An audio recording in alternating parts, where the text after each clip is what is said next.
पूरे देश का महाराष्ट्र ये पहला राज्य है जिसने मिनिस्ट्री ऑफ पंचायत राज की सूचना अनुसार बेस्ट प्रैक्टिसेस की गाइडलाइन की ये बुक बनाई है और इसका विमोचन यहाँ पे होने जा रहा है।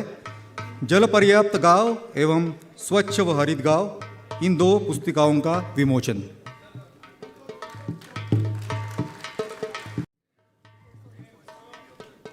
महाग्राम पोर्टल का शुभारंभ।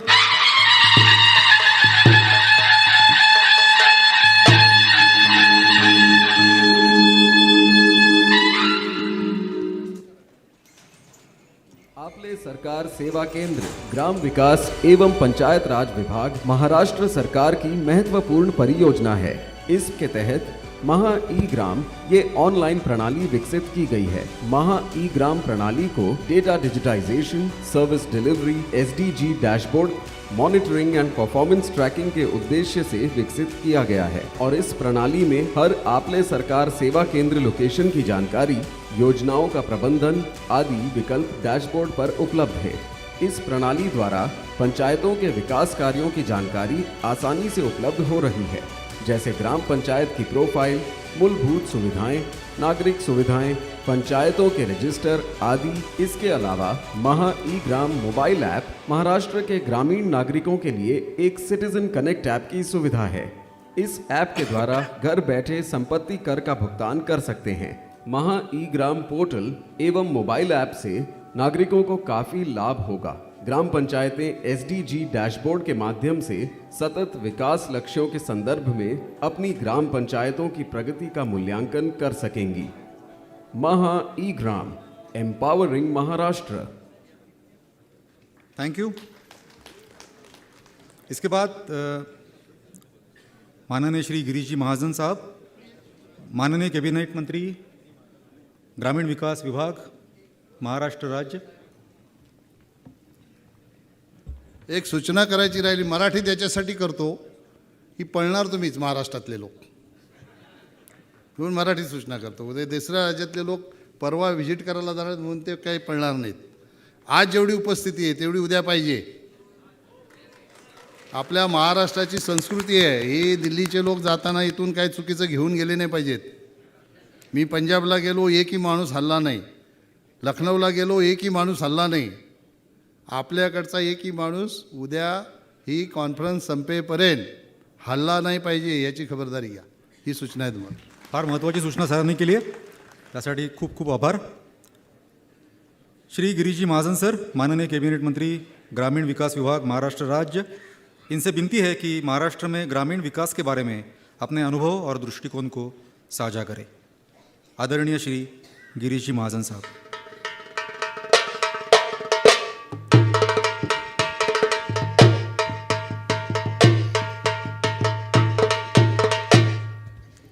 आताच वाजवू घ्या, मध्ये वाजवू नका रे, तर मी दचकेल। हां हां, नाशिकला असंच झालं होतं ना, पण नाशिकला असंच दचकले होते म्हणजे तुम्ही। पंचायत राज मंत्रालय, भारत सरकार, ग्राम विकास पंचायत राज विभाग महाराष्ट्र शासन यांच्या संयुक्त विद्यमाने ही राष्ट्रीय कार्यशाळेचं आयोजन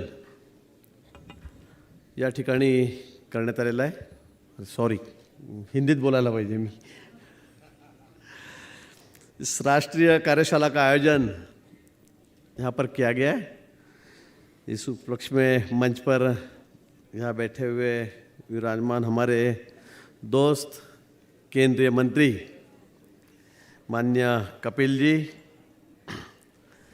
केंद्रीय सचिव ग्राम विकास विभाग के माननीय सुनील जी, हमारे विभाग के सचिव माननीय राजेश कुमार जी, माननीय रेखा जी, चंद्रशेखर जी, नंदा साहब, कलशेट्टी जी, यशोद साहब, अभय जी महाजन और हमारे मित्र माननीय पोपटराव जी पवार, मेरे सामने बैठे हुए महाराष्ट्र से तथा महाराष्ट्र के बाहर से कई राज्यों से यहाँ पर सरपंच है, लोक प्रतिनिधि यहाँ पर आए हुए, कई अधिकारी है, उनका सभी का मैं तहे दिल से स्वागत करता हूँ। आज कपिल जी ने मुझे कहा कि पहले मैं भाषण करता हूँ, थोड़ा प्रोटोकॉल को छोड़कर हुआ, और मुझे लगा छोटा सा भाषण करेंगे तो मेरे लिए कुछ बच जाएगा, लेकिन कपिल जी ने मेरे लिए कुछ रखा ही नहीं। तो इसलिए मैं सोच रहा हूँ अभी मैं क्या बोलूँ। मम्मा, जो इन्होंने कहा हो मैंने कहा, मैं बैठ जाता हूँ अभी।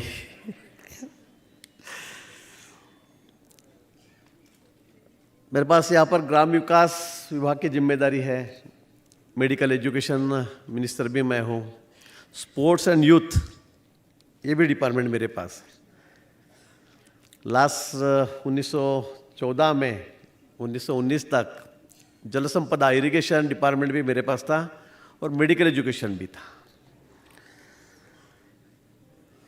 मेरा इस पंचायत राज से बहुत नज़दीकी संबंध है। मुझे अच्छे से याद है कि मैं 1990 में, शायद राजेश कुमार जी आप जलगांव में तब कलेक्टर थे, मतलब 30-32 साल पहले की बात है, 33 साल पहले की बात है, जब मैं कार्य करता था। शुरू से मैं स्कूल में तब RSS से जुड़ा होता एक स्वयंसेवक था, बाद में मैं विद्यार्थी परिषद में गया, कॉलेज की पढ़ाई खत्म हुई, वैसी राजनीति में आया। राजनीति में आते एक हुआ कि मेरे यहाँ जिला परिषद की चुनाव लग गया था, जिला परिषद का, और उसमें मेरे यहाँ की जो गांव की जगह थी, मैं जैसे रूरल एरिया से ही था, तो लेडीज रिजर्व हो गई, महिलाओं के लिए रिजर्व हो गई। तो मुझे बड़ा दुख हुआ कि अभी सब क्या करें।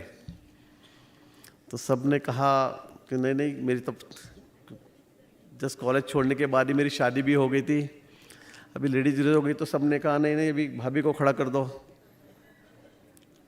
तो उसको टिकट दे दिया, चुन के आ गई। 2 साल हुए, 1.5-2 साल हुए, मुझे कन्या रत्न हो गया, लड़की हुई। मिसेस को मीटिंग जाना पड़ता था हर महीने, कुछ कोई कमेटी में थी, हर हफ्ते 15 दिन बाद बच्ची के लोग जाती थी। मैं एक स्कूल टीचर का लड़का था, मेरी कोई बैकग्राउंड ऐसा कोई राजनीति का नहीं था। तो मेरे पास एक ही जिम्मेदारी थी कि बीबी के साथ बस में जाओ, मीटिंग जब होती थी 2-2, 3-3 घंटे बाहर बेंच पे बैठ के बच्ची को दूध का बोतल हाथ में होता था, उसको दूध पिलाओ। तो इससे मैं बहुत अच्छी तरह से सीख गया जिला परिषद क्या होती है। मैं बाहर से सुनते रहता था क्या हो रहा है मीटिंग में, क्या चल रहा है, कुछ पेपर भी पढ़ लेता था। और 2 साल बाद, 3 साल बाद बैंडो 92 में, 90 में वो जिला परिषद सदस्य बनी, 92 में ग्राम पंचायत के चुनाव हो गए। मैं जामनेर, जलगांव डिस्ट्रिक्ट, यहाँ से 500 किलोमीटर है, भुसावल जलगांव, वहाँ से मैं हूँ। चुनाव में मैंने पैनल खड़ा कर दिया। जामनेर वैसे बहुत बड़ी ग्राम पंचायत थी, महाराष्ट्र में सबसे बड़ी ग्राम पंचायत थी, बड़ी लोक संख्या जनसंख्या वहाँ की थी। तो मैं सरपंच बन गया। हमने सब दोस्तों ने मिलकर पैनल खड़ा कर दिया, तो हम चुन के आ गए, मैं सरपंच बन गया। 92-93 में मैं सरपंच बना, 95 में विधानसभा के चुनाव आ गए। पोपटराव जी आप 20 साल सरपंच, मैं 2.5 साल ही सरपंच रहा, बहुत अच्छा काम किया। सब मेरे दोस्तों को लेकर, कार्यकर्ताओं को लेकर इतना अच्छा काम किया 2.5 साल में कि लोगों ने कहा आमदार के लिए भी आप ही खड़े हो जाओ। मैं चुनाव में खड़ा हो गया 95 में, युवा था, सब दोस्त मेरे साथ में थे। तब क्या गणपति बिठाओ, देवी बिठाओ, दही हंडी फोड़ो, शिव जयंती मनाओ। मैं अच्छा उस वक्त स्पोर्ट्समैन था कॉलेज का, मेरा ऑलराउंडर था पूना यूनिवर्सिटी का। मैं कबड्डी अच्छा खेलता था, मैं अच्छा रेसलर था, मैं वॉलीबॉल टीम का, मेरा पूना यूनिवर्सिटी का स्टेट का कैप्टन भी था। तो सभी लोग सब जुड़ गए थे मुझसे। चुनाव में खड़ा हो गया, मेरे सामने बहुत बड़े मतलब प्रत्याशी थे जो एनसीपी के ट्रेजरर थे, बहुत बड़े पैसे वाले थे। मैं स्कूल टीचर का लड़का, प्रमोद जी ने कहा जाओ चंदा जमा करो और खड़े हो जाओ। चुन के आ गया। 2.5 साल में मैंने बहुत अच्छा काम किया, सब दोस्तों को जोड़ा, मैं विधायक बन गया। एक बार मुझे मौका मिला, दूसरी बार चुनाव आया, वापस चुन के आ गया। तीसरे बार वापस चुन के आ गया। चौथे बार वापस चुन के आ गया। 5वीं बार वापस चुन के आ गया। 6ठी बार वापस चुन के आ गया। लोग कहते हैं, परसों भी मैं यहाँ MIT कॉलेज में आया था, छात्र सांसद थी, परिवार की बात चलती थी कि परिवार की सेवा कोई चुन के नहीं आता। मेरी उम्र 26 साल की होगी, 27 साल की होगी, तो मैं पहली बार MLA बना। मैं मेरे क्षेत्र से सबसे छोटे जाति से हूँ, गुजर समाज से, OBC से हूँ। सबसे मतलब 3.5 लाख आज अगर वोट है तो 3,000 में मेरे कास्ट के आज भी वोट नहीं है। 3,000 उस समय तो 1,500 ही हो गए। सबसे छोटी मतलब छोटी कास्ट संख्या में। कोई जातिवाद नहीं, कोई परिवारवाद नहीं, कुछ भी नहीं, कोई पूंजीवाद नहीं। अगर आप अच्छा काम करोगे तो लोग आपको बार बार चुन कर देते हैं, बार बार चुन कर देते हैं। पोपटराव जी, आपने तो पूरा मतलब आखिरी तक MLA रहना चाहिए मुझे ऐसे लगता है, लेकिन हमारे पार्टी से इधर उधर नहीं। हमने 2.5 साल में करके बताया। बाद में 6 तो मिला। लास्ट टाइम मुझे मंत्री भी बनाया गया, लेकिन मुझे लगा मैं सबसे आगे हूं। लेकिन आज कपिल जी की तरफ मैं जब देखता हूं तो मुझे लगता है मैं भी पीछे आ गया हूं। ये जिला परिषद सदस्य बने, सभापति बने, अध्यक्ष बने, MLA सब छोड़ दिया। मतलब ना सरपंच बने, ना MLA बने, सीधे MP और सीधे देश के मंत्री बन गए। सब बने आप।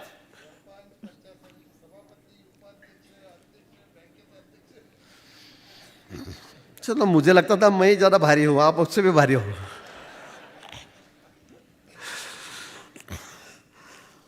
तो मेरा कहने का मतलब यह है कि अगर आप अच्छा काम करोगे तो लोग आपको बार बार, मतलब पहली बार मैं 10,000 वोट से चुन के आ गया, दूसरी बार 16,000 से आया, तीसरी बार 23,000 से आया, चौथी बार मैं 30,000 से चुन के आया, 5वीं बार मैं 32,000 से चुन के आ गया, 6ठी बार मैं 42,000 से चुन के आ गया। 42,000 से।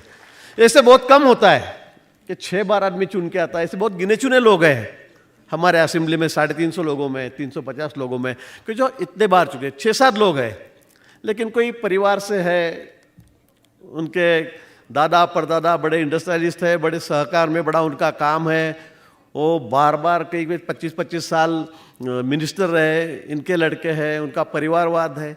लेकिन मेरे जैसा छोटा कार्यकर्ता जब इतने बार चुन के आता है तो ये सोचिए कि भाई अगर काम आप अच्छा कर रहे हो तो आपको कोई नहीं रोक सकता, कोई नहीं रोक सकता।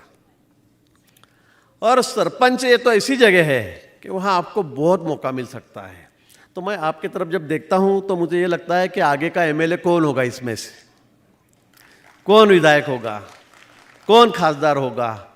प्रामाणिकता से काम कीजिए, अच्छा काम कीजिए, तो मुझे लगता है आपको कोई नहीं रोक सकता, कोई नहीं रोक सकता। मेहनत करोगे तो आगे बढ़ोगे। और आजकल तो मोदी जी के राज में पहले जैसा नहीं रहा है कि भाई बस टिकट मिल गया आपको। पहले गाय वासरू था, कांग्रेस का टिकट मिल गया तो कोई देखने के काम नहीं, प्रचार को भी मत जाओ, चुन के आ गए। अब तो मेहनत करनी पड़ती है। हमको भी डर लगता है अगले टर्म को टिकट मिलेगा नहीं इतने सीनियर होने के बाद, क्योंकि हमको परफॉर्मेंस बताना है हमारा। अभी सब टिकट परफॉर्मेंस में मिलते हैं, ऐसे नहीं होता है। और इसलिए अगर आप अच्छा काम करोगे तो जरूर आपका भविष्य भी उज्जवल है। आज 9 पॉइंट के ऊपर ये SDG जो है, सस्टेनेबल डेवलपमेंट गोल, आज उसके ऊपर हम बात कर रहे हैं। मोदी जी का स्वप्न है, अगर देश को सुंदर बनाना है तो गांव को सुंदर बनाना होगा, गांव को अच्छा बनाना होगा। हम खाली बम्बई, पूना, नासिक, नागपुर, ये शहर तो है, ये खूबसूरत है, अच्छे हैं, यहाँ की सड़कें अच्छी हैं, यहाँ पानी मिलता है रोज़, यहाँ बिजली अच्छी है, ट्रांसपोर्टेशन अच्छा है। लेकिन यहाँ इसके अलावा गांव भी है जिसकी जिम्मेदारी हम लोगों के ऊपर है। कपिल जी ने सही बात कही कि हम गांव के राजा हैं। आप गांव के एमएलए हो, आप गांव के मिनिस्टर भी हो, हम जैसे तहसील के हैं या जिले के हैं, वैसे आप गांव के राजा हो। आपके हाथ में भी सब कुछ है और पंचायत राज के माध्यम से तो आप सब जो अधिकार है वो सरपंच को ही है। हमारे पास जिला परिषद के सदस्य आते हैं, सभापति आते हैं, पंचायत समिति के सदस्य आते हैं, तो कहते हैं भाई साहब बस चुनाव के लिए हम लोग हैं, हमारे पास क्या है। अभी तो डायरेक्ट ग्राम पंचायत के अकाउंट में ही सब जाता है, बीच में कुछ है ही नहीं। जैसे पहले राजीव जी गांधी कहते थे कि भाई यहाँ से हम 1 रुपया निकालते हैं दिल्ली से तो 15 पैसे आखिरी के आदमी के पास जाते हैं, वो आदिवासी भाई के पास जाते हैं, आखिरी का जो किसान है उसके पास जाते हैं। बीच में इतना करप्शन था, इतना लीकेज था, कोई नहीं रोक सकता था। आज सब सिस्टम हमने बदल दी है, मोदी जी ने सब सिस्टम बदल दी है। अभी डायरेक्ट 1 रुपया वहां से निकला तो सामने वाले आदमी के, आखिरी आदमी के अकाउंट में जाता है। कोई बीच में लीकेज नहीं है, कोई दलाल नहीं है, कोई नहीं। कितनी अच्छी बात है। आज देश में ऐसा कोई आदमी नहीं है कि जिसका बैंक में अकाउंट नहीं हो, गरीब से गरीब हो, कोई भी हो, बिल्कुल आखिरी आदमी होगा उसका अकाउंट बैंक में है। सारी सब्सिडी अभी उसके अकाउंट में जाती है। जो बेनिफिशियरी स्कीम है उसकी पूरी रकम जो है, अमाउंट है, वो उसके अकाउंट में जाती है। इतनी अच्छी सुविधा देश में आज तैयार हुई है, ये पहले कभी नहीं थी। तो मुझे ऐसे लगता है कि कई लोगों को ऐसे लगता है अभी बीच में के सदस्यों को कि हमारे हाथ में क्या है, हमारे पास तो कुछ नहीं, डायरेक्ट पैसे सरपंच के पास जाते हैं। और कितनी बड़ी बात है, आज कई जगह मैं देखता हूँ कि छोटे छोटे गाँव में करोड़ करोड़ रुपए की योजना है जल मिशन की, वो भी पैसे आप ही के पास जाते हैं, सब आपके पास आते हैं। 15 वित्त आयोग, पूरी रकम सरपंच के पास जाती है और आपको खर्चा करना है। लोगों ने हमको, हमारे ऊपर विश्वास बताया, हमको चुन के दिया है, तो हमारी जिम्मेदारी बड़ी है।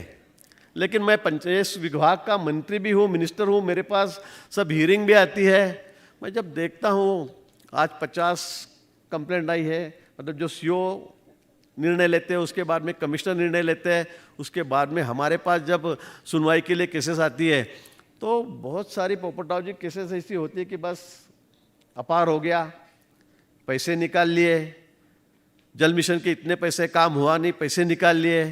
कई कई जगह ऐसे होता है। तो मुझे लगता है ऐसे से भी काम नहीं चलेगा। लोगों ने हमारे ऊपर जिम्मेदारी दी है,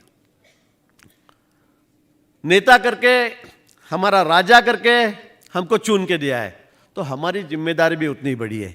इसलिए मेरे आपसे यही निवेदन है, प्रार्थना है कि अच्छा काम कीजिए, प्रामाणिकता से काम कीजिए।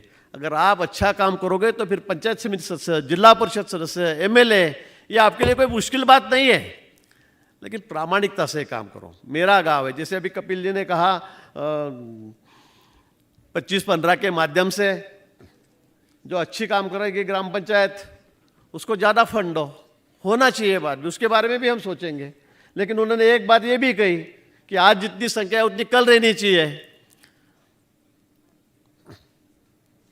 राजेश कुमार जी थोड़ा ध्यान रखिए, आज जो लोग हैं कल रहना चाहिए, जो रहेंगे उनको 25-15 में हम लोग कुछ ना कुछ दे ही देंगे, कुछ ना कुछ देंगे, अच्छी रकम देंगे, अच्छी रकम आपको देंगे। लेकिन मुझे ऐसे लगता है कि आपके ऊपर बड़ी जिम्मेदारी है, तो जिम्मेदारी इसी हिसाब से आपने निभानी चाहिए। मित्रों, आज हम गांव में जाते हैं, गांव में देखते हैं क्या स्थिति है आज गांव की। आज हम आदिवासी इलाके में जाते हैं, पहाड़ों पे जाते हैं, क्या परिस्थिति वहाँ की आज भी।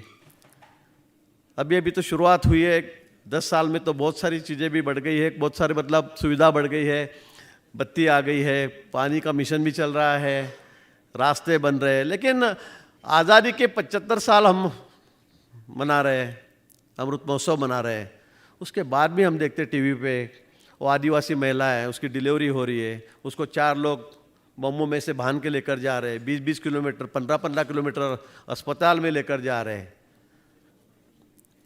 तो ये भी हमारे लिए बहुत सोचने वाली बात है। आज भी ऐसी कई जगह है कि जहाँ बत्ती नहीं है, लाइट नहीं है, लोग अंधेरे में रहते हैं, उनको लाइट क्या पता नहीं है।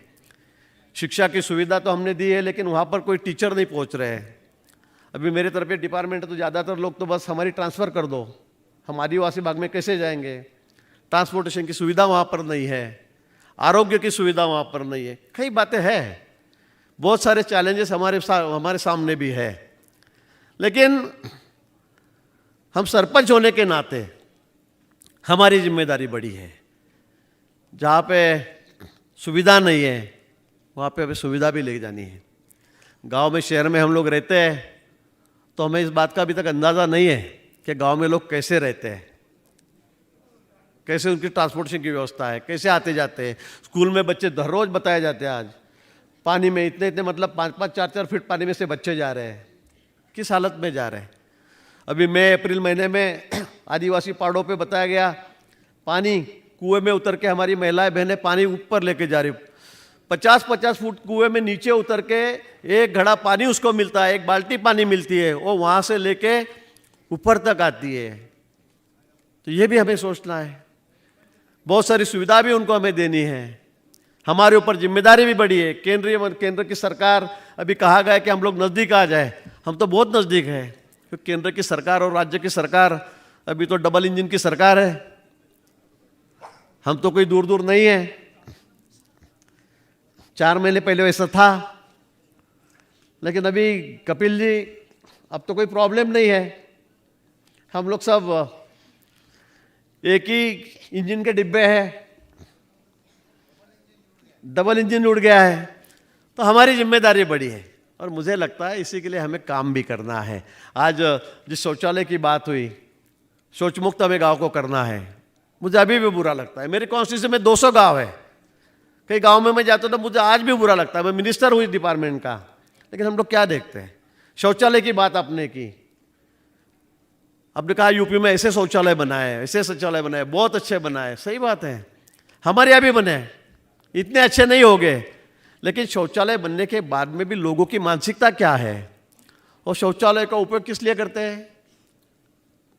गोडाउन करके लकड़ी भर देंगे, गोबर की गोरी भर देंगे, कुछ टूटा फूटा सामान भर देंगे, और बस सुबह शाम हो गई, डब्बा उठाया गांव के बाहर। ऐसे कैसे चलेगा पोपटाव जी, ये सब बदलना पड़ेगा, ऐसे नहीं चलेगा। तो ये सरपंच की जवाबदारी है, हमारी जिम्मेदारी है, हमारे ग्राम विकास अधिकारी है, उनकी भी जिम्मेदारी है, तुम्हारी हमारी सबकी जिम्मेदारी। हमारा गांव स्वच्छ रहे, सुंदर रहे, उसका आरोग्य अच्छा रहे। अरे भाई, गांव के बाहर जाके तुम 200 लोग बाहर बैठे रहेंगे गांव को लगकर, कैसे आरोग्य अच्छा रहेगा। तो मुझे लगता है ये देखने की जिम्मेदारी भी हमारी है। गांव को पानी अच्छा कैसे मिलेगा, आरोग्य अच्छा कैसे रहेगा, शौच मुक्त गाँव कैसे रहेगा। गांव में जो सब गंदगी होती है, कई जगह पानी बहते रहता है, चलना भी मुश्किल हो जाता है, मुझे लगता है वो भी जिम्मेदारी थोड़ी बहुत हमारी भी है ना। नहीं तो फिर हमारे पास पैसा नहीं, वो आदमी के देने के लिए, हमारे पास एक ही आदमी काम के लिए, उसको देने के लिए हमारे पास पैसा नहीं। मुझे लगता है तुम्हारी हमारी भी कोई जिम्मेदारी है कि नहीं। गांधी जी ने हमें क्या मैसेज दिया था, गाड़गे बाबा काम जिक्र करते हैं, उनके नाम की स्कीम में चलाते हैं, योजना चलाते हैं, वो खुद हाथ में झाड़ू लेके झाड़ते थे, करते हैं ना। तो हमारी भी जिम्मेदारी है। मोदी जी ने कहा, सफाई का नारा दिया, स्वच्छ इंडिया, स्वच्छ भारत, तो हमारी जिम्मेदारी नहीं है कि हम भी थोड़ा हाथ बटाएं, 4 कार्यकर्ता मिलके हम भी थोड़ी सफाई कर ले गाँव की। अगर ये हम करते हैं, ये पहल हम करते हैं, तो हम गांव के सरपंच हैं, यथा राजा तथा प्रजा। अगर हम करेंगे तो लोग करेंगे, अगर हम कहेंगे बस तो देख के चले जाएंगे, पैसे नहीं है, मजदूर के लिए पैसे नहीं है, कोई सफाई वाला आता नहीं है, तो लोग भी वैसे ही करेंगे। तो मुझे लगता है ये आदत भी हमें स्कूल के बच्चे हैं, कॉलेज के बच्चे हैं, युवा है, आम आदमी है, सबको देनी पड़ेगी, सबको डालनी पड़ेगी, तभी गांव का विकास होगा, तभी गांव सुंदर बनेगा, तभी गांव अच्छा बनेगा। हमारा जो सपना है, हमारा सपना जो है स्वच्छ शहर का, स्वच्छ गांव का, स्वच्छ भारत का, तो ये तभी होगा। नहीं तो मुंबई अच्छी लग रही है, पुणे अच्छा दिख रहा है यार, गांव में हम जाके देखते तो इतनी गंदगी है, इतने डिसीज है, इतने रोग है, कैसे होगा। तो मुझे लगता है कि ये जिम्मेदारी तुम्हारी हमारी सबकी है और वो हमें निभानी है, हमें निभानी है। आज अंत्योदय हम जो कहते हैं कि आखिरी आदमी, पंडित दीनदयाल उपाध्याय जी ने कई साल पहले, हम लोग ये बातें करते हैं ना आज ये यूनो की, संयुक्त राष्ट्र की, ये गांधी जी ने तो हमें नारा दिया था, गांव की तरफ चलो, गांव की सफाई करो, दिया था कि नहीं? ये तो पहले से है, कुछ बातें इसमें ऐड हो गई है। गाडगे बाबा जिनका जिक्र हम बार बार करते हैं, ये सब उन्हीं ने कहा था कि गांव की सफाई करो, गांव सुंदर रखो, गांव स्वच्छ रखो। खुद हाथ में झाड़ू लेके ये लोग झाड़ते थे। तो ये हमारे यहां तो पहले से, सदियों से, ये यूनो में तो आज बातें कही गई है, लेकिन मुझे लगता है कि अभी इसमें कुछ बातें ऐड भी हुई है। तो इसी के जरिए हम लोग ये 9 पॉइंट का ये प्रोग्राम लेके चल रहे हैं। तो इसमें भी हमें इसकी अमल बजावनी जो है, इसका इम्प्लीमेंटेशन जो है वो अच्छी तरह से करना है, और उसकी जिम्मेदारी तुम्हारी, हमारी, सबकी है, हमारी सबकी है। और इसीलिए मुझे लगता है कि जब देश हमारा इतना आगे बढ़ रहा है, मोदी जी के नेतृत्व में हम सुपर पावर बनने जा रहे हैं। सुपर पावर तो हम बनेंगे, लेकिन हमारा देश भी उतना ही सुंदर होना चाहिए, स्वच्छ होना चाहिए। जब हम बाहर कंट्रीज में जाते हैं, यूरोप में जाते हैं, अमेरिका जाते हैं, जापान जाते हैं, जर्मन जाते हैं, तो वहाँ भी हम छोटे छोटे गांव में जाते हैं, तो वहाँ ऐसे नहीं होता है, वहाँ ऐसी गंदगी नहीं होती है, वहाँ कोई रास्ते पे शौच के लिए नहीं बैठता है, कोई कुछ भी उठाए कागज फेंक दिया। बस वैसे मैं परसों जा रहा था, मैं क्या बताऊँ, मैं 1 महीने भर पहले की बात है, मेरी गाड़ी पास हो रही थी, बस सामने जा रही थी, तो एक ने बस में से इतने जोर से थूका तो मेरे पूरे गाड़ी के कांच पे, ड्राइवर को कुछ दिख ही नहीं रहा था। इतना वो पान पराग को जो टोबैको खा के लोग इतना बड़ा लंबा थूकते हैं, तो उनको क्या बड़ी बात, वो ऐसे लगता है कि मैं कितना लंबा थूक रहा हूँ। ऐसी भी कंपटीशन हमारे यहाँ होती है, ऐसी भी कंपटीशन। हमारे यहाँ विधानसभा है, मुझे मतलब मैं बताऊँ या नहीं मुझे समझ में नहीं आता, लेकिन हर 4 महीने बाद हमारा असेंबली में जब अधिवेशन होता है, तो 4 महीने बाद में सब दीवारों को पेंट करना पड़ता है। मैं बोला भाई अभी 4 महीने पहले तो क्या, 3 महीने पहले देखते तो क्या, तो हर जो स्टेयरकेस होती है, जीना होता है, उस पर ज़्यादा करना पड़ता है। हर कोई आते जाते आदमी जो लंबा छोड़ता है, बिल्कुल एकदम पूरा माणिकचंद, गोवा, विमल, कमल, सुमन हमारे टोबैको के नाम है, वो खा के इतना थूकते हैं पूरा दीवार। कई के लोगों में तो कॉलेज में और कई जगह के तो पब्लिक प्लेस में तो कंपटीशन होती है कि कौन ऊपर थूकता है ज़्यादा दीवार पे। अरे भाई ये कौन सी बात है? हम कहाँ जा रहे हैं, देश कहाँ जा रहा है, और हम क्या कर रहे हैं? हर पब्लिक प्लेस में आप देखिए, मैंने मेरे यहाँ पंचायत समिति की इतनी सुंदर बिल्डिंग बनाई है बीओटी में कि महाराष्ट्र में नहीं होगी, मेरे गांव में, मेरे तहसील में, मेरे विधानसभा क्षेत्र में। अब वहाँ की हालत तो इतनी है कि मुझे अब जाने को भी डर लगता है 2 ही साल 3 साल में। क्या करूँ? मैंने कहा कलर मारो, तो वीडियो कहते भाई बार बार पैसे कहाँ से लाएंगे, अपने पास तो कुछ नहीं है। मैं बोला भाई मेरे जेब से खर्चा करो 10-20 हज़ार रुपया, लेकिन इसको साफ किया करो हर 4 महीने में। ये हमारी सोच जो है, मुझे लगता है ये भी बदलनी पड़ेगी, ये बदलना ज़रूरी है, नहीं तो हम सुपर पावर बन रहे। सही बात है, आज भारत की जो स्थिति है आज पहले जैसे नहीं है। पहले हम फॉरेन में जाते थे, बाहर देश जाते थे, क्या स्थिति थी, हम मतलब इंडिया से आए तो लोग थोड़ा ऐसा बारीक आंखें कर लेते थे, इंडिया जाओ भाई। आज जब हम कहते हैं हम इंडिया से आए, हम इंडिया से हैं, तो कितनी खुशी होती है वहां के लोगों को।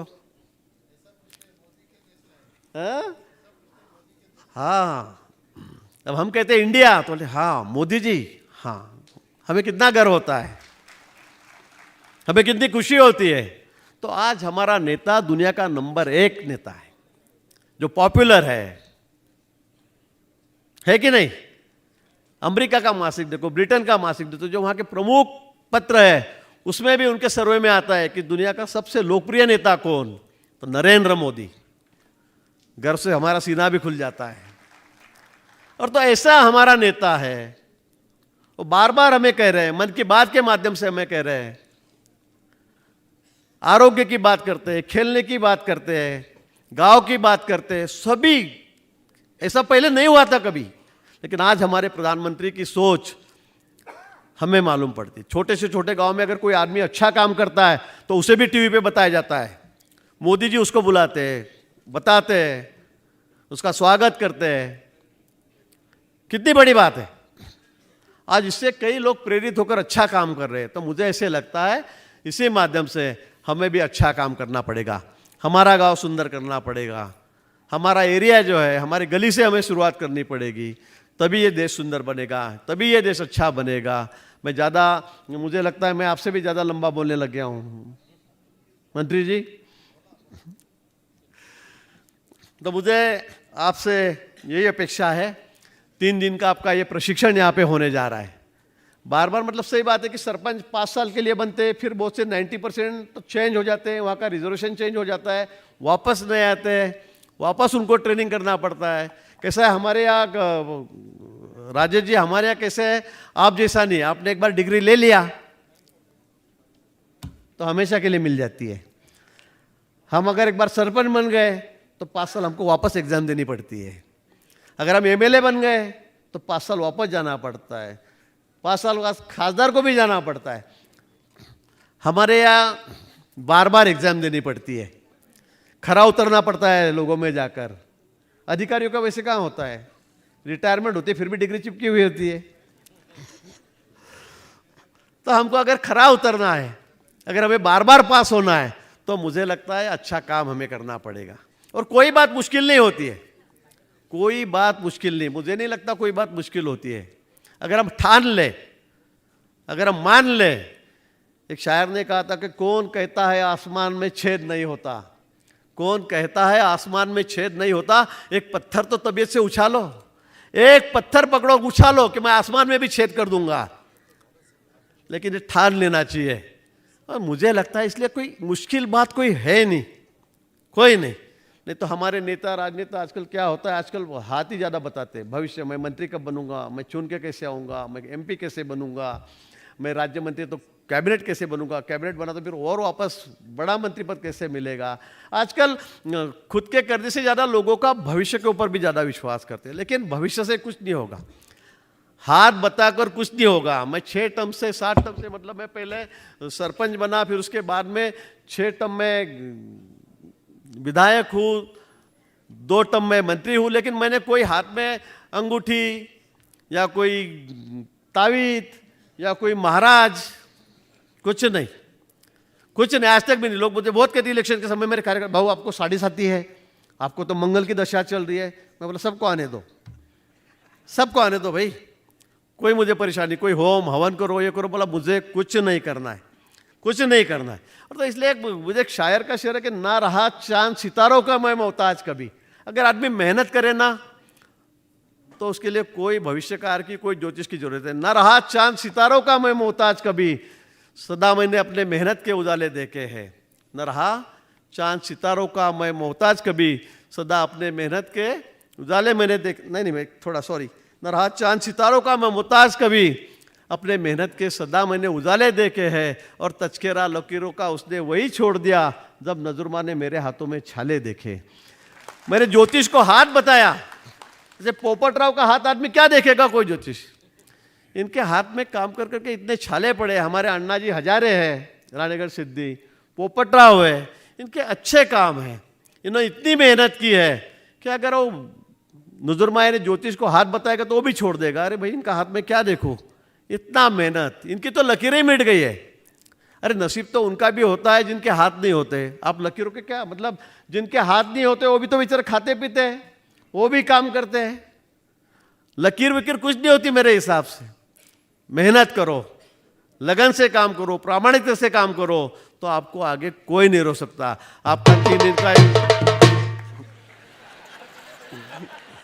मैं यही देख रहा था कि अभी तक बचाए नहीं है, आखिर बजा ही दिया उन्होंने। आपका 3 दिन का यह प्रशिक्षण यहाँ पर होने जा रहा है।